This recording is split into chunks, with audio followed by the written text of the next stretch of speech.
I want to get some show of hands, please, for people that want to ask questions. Can we start with the one over on this side here, please, if we can?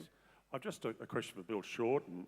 Your proposed NFP regulator has actually been described as a solution in search of a problem.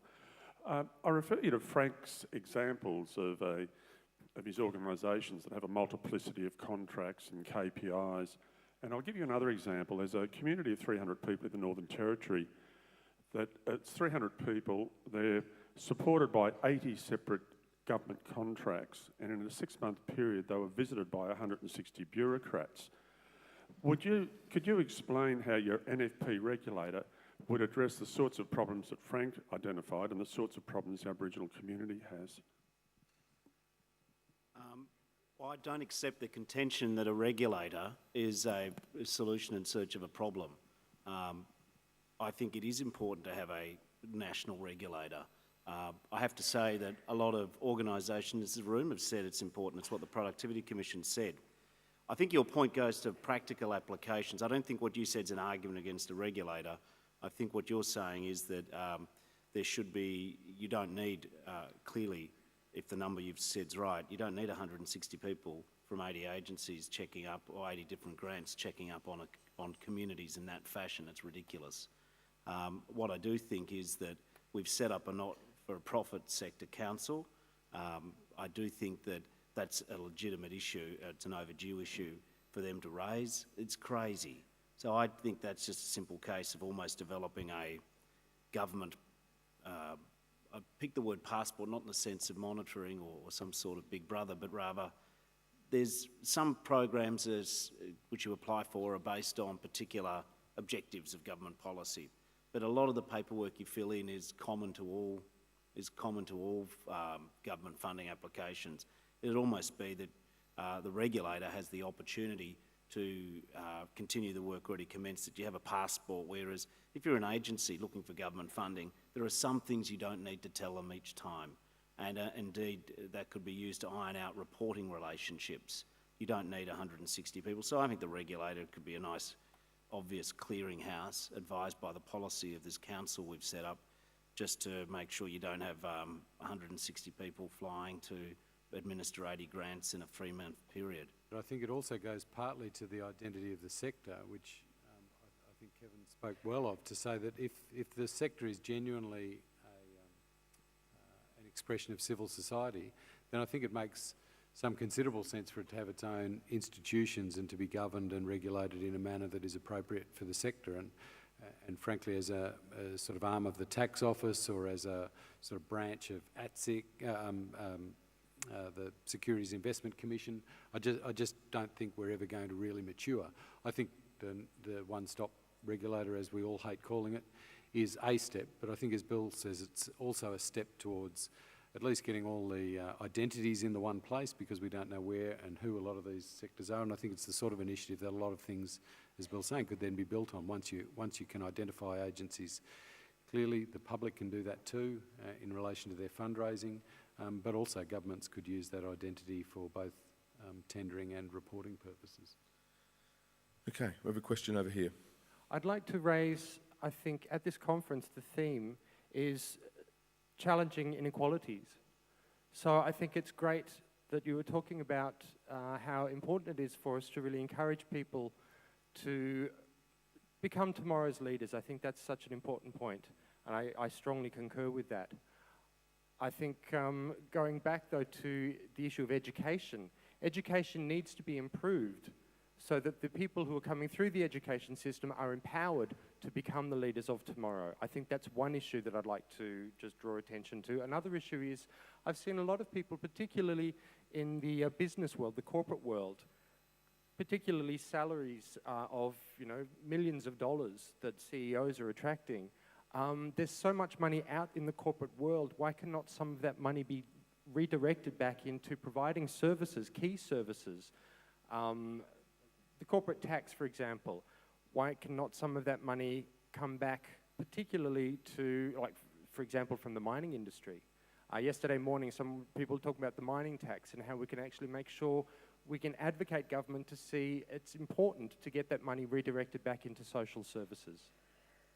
Obviously, you're talking about Bob Brown, and yesterday he made some very strong comments around a mining tax, and so you know our position on that. I won't go back through it. But the issue of philanthropy, I can never say it, philanthropy in Australia, I don't think we've truly got our head around in Australia how to make that work. It's very different in Australia than it is from the US. I've had a lot of experience from an environment NGO perspective of looking at what happens in the US compared to what happens here, and we've made a number of attempts, which I don't think have been that successful, to increase it in Australia.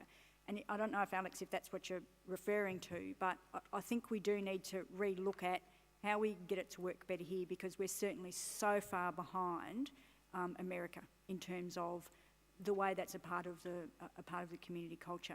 Having said that, I don't think it should be used to take away responsibility from the fact that government needs to provide funding for essential community services that fund the community services that agencies here represented provide. I don't think it should ever take away from that responsibility. Okay, Frank, very I'll quickly. just very briefly add, I think I'm accepting of the principle that you're outlining about moving resources to create equity, but I'm very cautious about tying that movement specifically. I think the services that we provide demonstrate their own need and ought to be funded in their own right, and we ought not become dependent on a specific mining tax or a specific tax initiative to fund them. I think they should just be funded. And secondly, I'd say, and it goes back to the point you made at the start of your question, is about the support of the sector and leadership, and I think those points were made very importantly. We're seeing outcry in the groceries sector at the moment because the big monopoly providers or duopoly providers are selling milk at $1 a litre. Now, the same thing is happening in the community services sector. Large monopoly providers are not paying their way. In farming, we know that's going to devastate farming and devastate industry. In the community sector, for whatever reasons, we've grown accustomed to accepting that. On the point about philanthropy, I don't see it's cheating to talk about raising money from the private sector or philanthropy. I don't see it as an either or, that if you do that, that somehow the government should vacate the field. I do think that the work we're doing on private ancillary funds might provide some opportunity.